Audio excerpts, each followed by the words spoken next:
हमारे साथ जुड़े हैं युवा नेता हैं हल्का बादली से नरेंद्र कुकड़ोला। मैं राकेश बात करेंगे हल्का बादली के विकास को लेकर, शिक्षा को लेकर, रोजगार को लेकर और स्वास्थ्य को लेकर। आगामी विधानसभा चुनाव सिर पर हैं और लगातार नेता लोग जो हैं वो लोगों से मिलने के लिए जनसंपर्क कर रहे हैं और बड़े बड़े वायदे भी कर रहे हैं। युवा नेता हैं हमारे साथ और बादली विधानसभा से चुनाव लड़ने की इच्छा रखते हैं। जानेंगे इनसे किन से प्रेरित हुए हैं, क्या चाहते हैं, कैसे बात बने, बादली का विकास कैसे हो।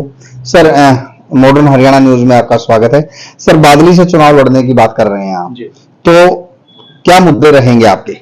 सबसे पहले तो जो है राकेश भाई, आपका बहुत बहुत धन्यवाद। मैं नरेंद्र कुकड़ोला बादली विधानसभा से निर्दलीय प्रत्याशी के तौर पर चुनाव लड़ रहा हूँ।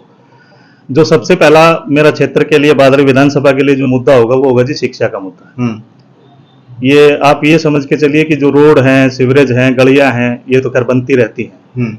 अगर कोई व्यक्ति शिक्षित हो जाता है तो उससे अपने आप ही उस गांव का, उस क्षेत्र का विकास जो है ना वो शुरू हो जाता है जी। और दूसरा मेरा जो है, जो समस्याएं, जो लिंक रोड, जो अंदर की तरफ जितने भी गांव मेरे विधानसभा में आते हैं उनकी बहन बेटियों को जो बाहर जाने में दिक्कतें आती हैं, अगर किसी तरह, अगर क्षेत्र की जनता ने चाहा और मैं विधायक बन जाता हूं तो मैं कोशिश करूंगा कि उन सभी लिंक रोड्स पे मैं उन बहनों के लिए सीधा डायरेक्ट कॉलेज के लिए बसों की व्यवस्था की जाए जी।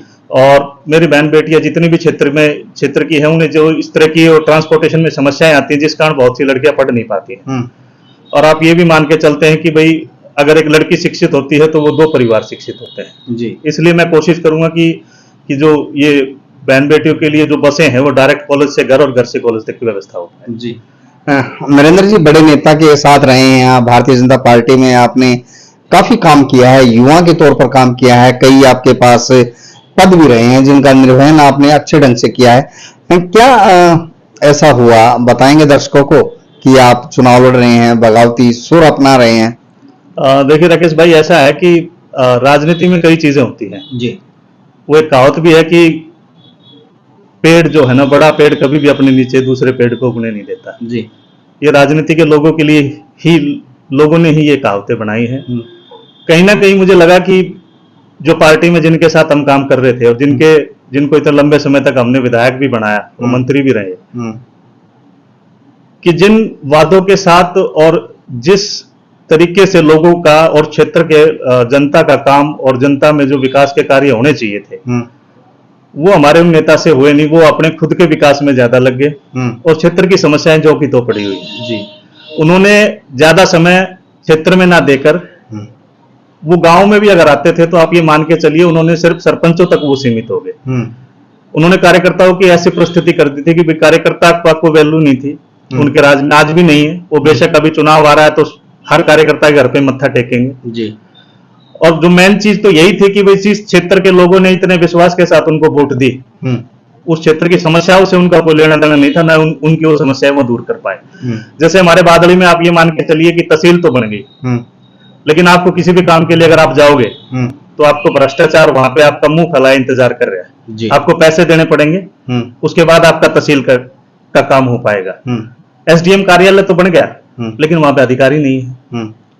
आपके जो स्वास्थ्य से संबंधित चीजें, जो बादली जो इतना बड़ा 11,000 वोटों का मेरे हल्के का गांव है, वहां पे सीएचसी है लेकिन उस सीएचसी को खुद इलाज की जरूरत है, वो खुद कंडम पड़ी हुई है, ना कोई डॉक्टर टाइम पे आता है।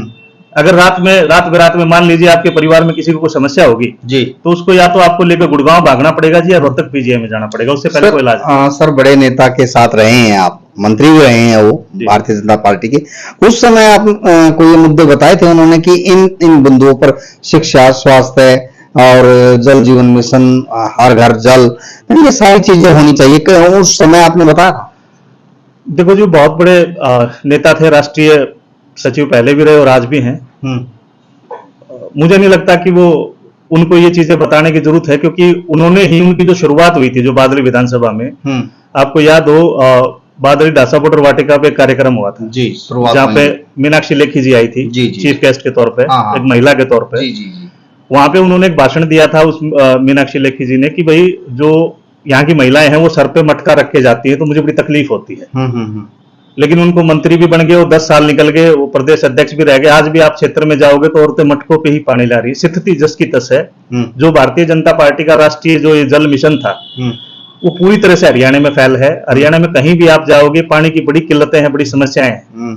नेताओं ने सिर्फ अपनी जेबें भरने का काम किया है, आम जनता के लिए कुछ भी वो नहीं कर पाए। जी, ये थे नरेंद्र कुकड़ोला जी। कुकड़ोला गांव से हैं, हालांकि छोटा सा गांव है लेकिन राजनीतिक तौर पर सशक्त है, आत्मनिर्भर गांव है और वहां से विधायक के प्रत्याशी हैं।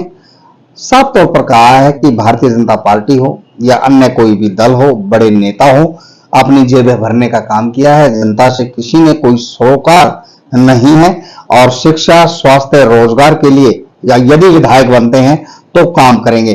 बात करने के लिए शुक्रिया सर। धन्यवाद, बहुत बहुत धन्यवाद। मैं राकेश कुमार, मॉडर्न हरियाणा न्यूज।